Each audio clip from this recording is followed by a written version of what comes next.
آپ کو بتاؤں کہ میرا بھائی صاحب سے کیسا رشتہ تھا، مجھے کتنا ان سے پیار ملا اور کس طرح ان سے ہمارا وقت گزرا۔ جب ہم ملتان میں شفٹ ہوئے ہیں گجرانوالے سے، تو تب ہمارے آنے سے پہلے ان کے ابو نے، بچوں کے ابو نے نا ہمیں بتا دیا تھا کہ میں جہاں عبادت کرتا ہوں وہ روحانی طور پر بہت مضبوط شخص ہے، بڑی اچھی تعلیم دیتے ہیں۔ تو پہلے سے ہی ہم تعلیم کے بھوکے تھے۔ گجرانوالے میں ہم اس قدر خدا کے قریب نہ ہوئے جیسے ہم پہلے کراچی میں تھے، ہمیں اس کو روحانی غذا نہ ملی۔ اس وقت بھائی سعادت تھے کلیسیا میں، تو جب ہم اکٹھے ہوئے تو بھائی نے مجھے پوچھا کہ بہن جی آپ وہاں گجرانوالے میں کیسے تھے روحانی طور پر؟ تو میں نے کہا ہم تو وہاں پاکے کاٹ کے آئے ہیں، ہم تو بھوکے آئے ہیں وہاں سے۔ تو مجھے کہنے لگے یہاں تو ندیاں بہہ رہی ہیں، آپ جتنا چاہیں پی سکتے ہیں۔ میں نے کہا اچھا ہمارا آپ کے ساتھ وقت گزرے گا تو پتہ چلے گا۔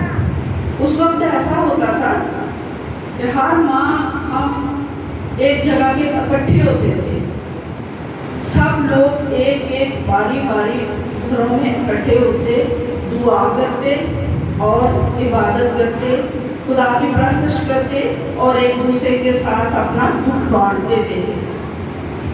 تو ایسے ہی ہر ماہ ہم ایک دوسرے کے گھر جاتے اور بڑی ہی خوشی سے کھانا پکاتے، اور دل کی خوشی سے یہ ہوتا کہ ہم جتنا بھی اچھا ہو سکے کھانا، مزیدار کھانا بنائیں۔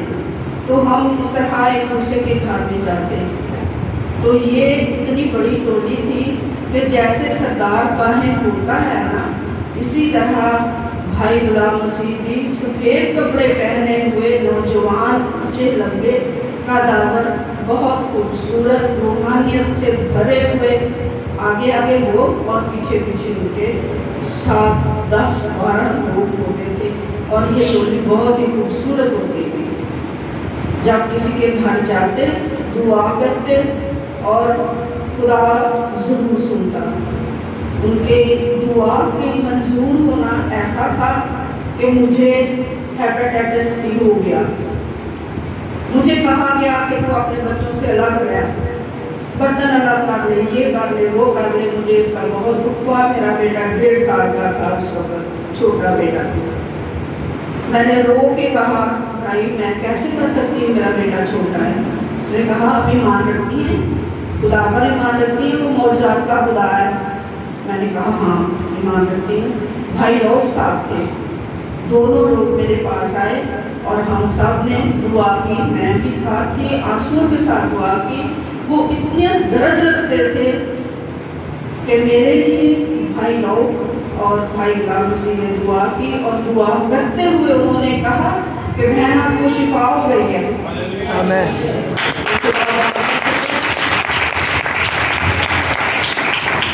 خدا باپ نے مجھے ہیپاٹائٹس سے شفا دی۔ ان دنوں میں ایک مسلم عورت تھی اور ایک بھائی طارق کا بیٹا نوری تھا اور ایک میں تھی۔ ہم 3 لوگ تھے جب ہمیں ہیپاٹائٹس سی ہوا تھا، جس میں نے شفا پائی۔ وہ اتنے خدا کے قریب دعا گر تھے،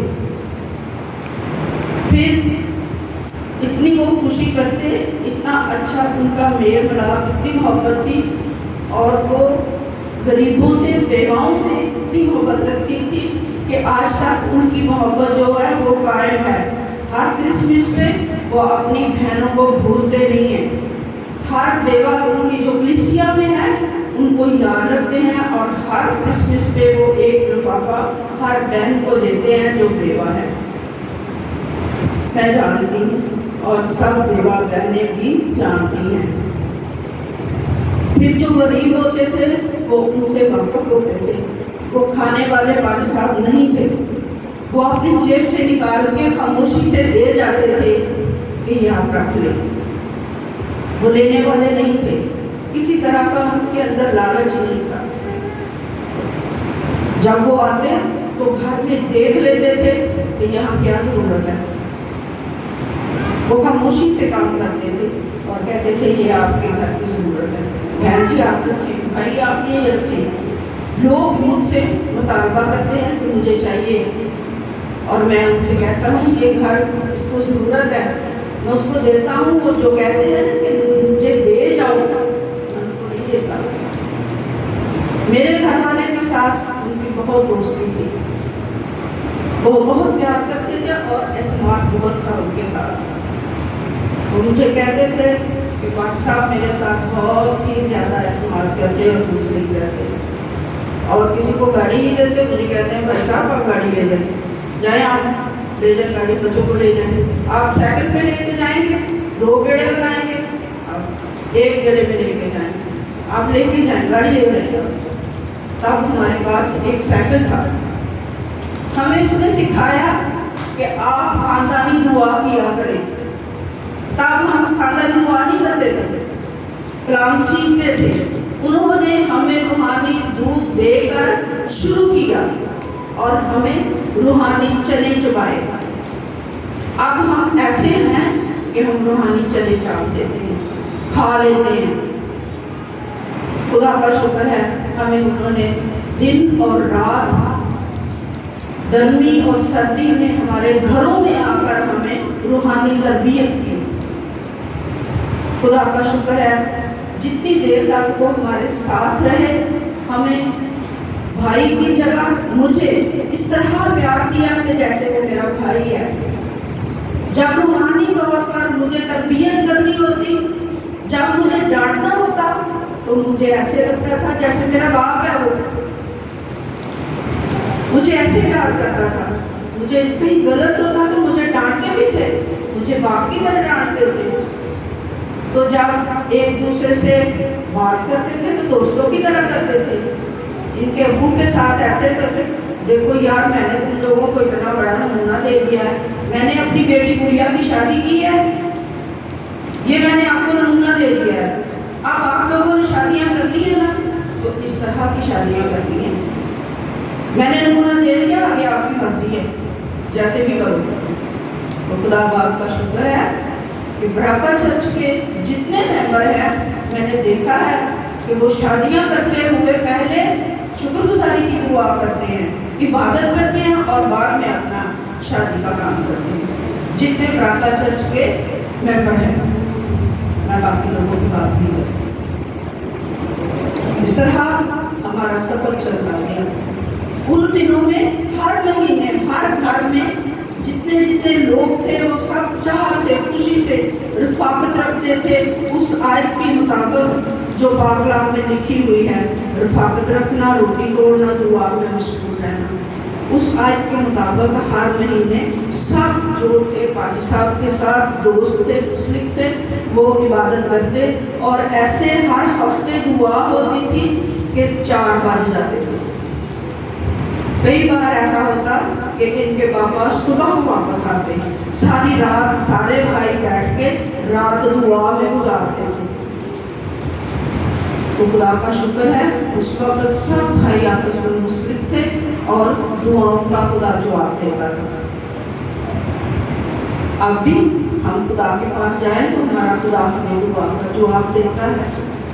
یہ وہی جگہ ہے، وہی کلیسیا ہے، وہی براکا چرچ ہے، اور بھائی بھی ہمارے ساتھ یہ لوگ انہی کے تیار کیے ہوئے ہیں۔ آج فرق ہے تو ہم میں ہے، ان میں نہیں ہے، یہ وہی ہیں۔ ان کی محبت جو ہے وہ ہم میں بسی ہوئی ہے۔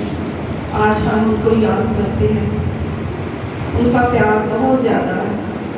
اگر ہم پاک کلام پر عمل کریں گے جیسے ہم نے ان کا بنایا ہوا گایا ہے نا، اگر اس گیت کو یاد رکھیں، ان کے کلام کو یاد رکھیں، تو ہم ان کے نقشے قدم چل سکتے ہیں۔ میرے بچوں نے انہی کی ہاتھ سے نئی زندگی پائی۔ فردن جہاں جہاں ہیں وہ ان کو یاد کرتے ہیں اور اس بات کو دہراتے ہیں کہ ہم نے انکل غلام مسیح کے ہاتھ سے بپتسمہ لیا اور نئی زندگی پائی ہے، اور وہ ان کا کردار اپنے منہ سے گواہی دے کر یاد کرتے ہیں کہ ہمیں اتنا اچھا استاد ملا اور ان کا کردار خدا کا جلال ظاہر کرتا ہوں۔ میری بیٹی پیچھے بیٹھی ہوئی ہے، وہ ایسے گھر میں ہے جہاں عبادت نہیں ہوتی، اور مجھے پتا تھا، میں نے اس لیے اسے بھیجا کہ وہ نینوا شہر میں جا کر عبادت کرے اور ایک شہر، ایک خاندان بچائے۔ خدا کا شکر ہے کہ وہ غربت پر کھڑی ہوتی ہے اور خدا کی گواہی دیتی ہے۔ خدا کا شکر ہے، میں اس سے خوش ہوں کہ وہ بہت ساری جانوں بچانے کے لیے وہاں پہنچی ہے۔ میں بھائی غلام مسیح کے لیے بھی خدا کی شکر گزار ہوں، اس نے مجھے اور میرے خاندان کے بچوں کو بھی بپتسمہ دیا اور جانیں بچائی، اور اس طرح ہزاروں جانیں انہوں نے بچائی ہیں، ہزاروں بپتسمے دیے ہیں۔ ہم بھی ان کی نقل کر کے ان کے دیے ہوئے نمونے سے، جیسے شادی کا نمونہ دیا، جیسے انہوں نے ہمیں کلام سکھایا، اسی طرح ہم بھی روحیں بچا سکتے ہیں، جانیں بچا سکتے ہیں، اور ان کے بتائے ہوئے راستے پر چل سکتے ہیں۔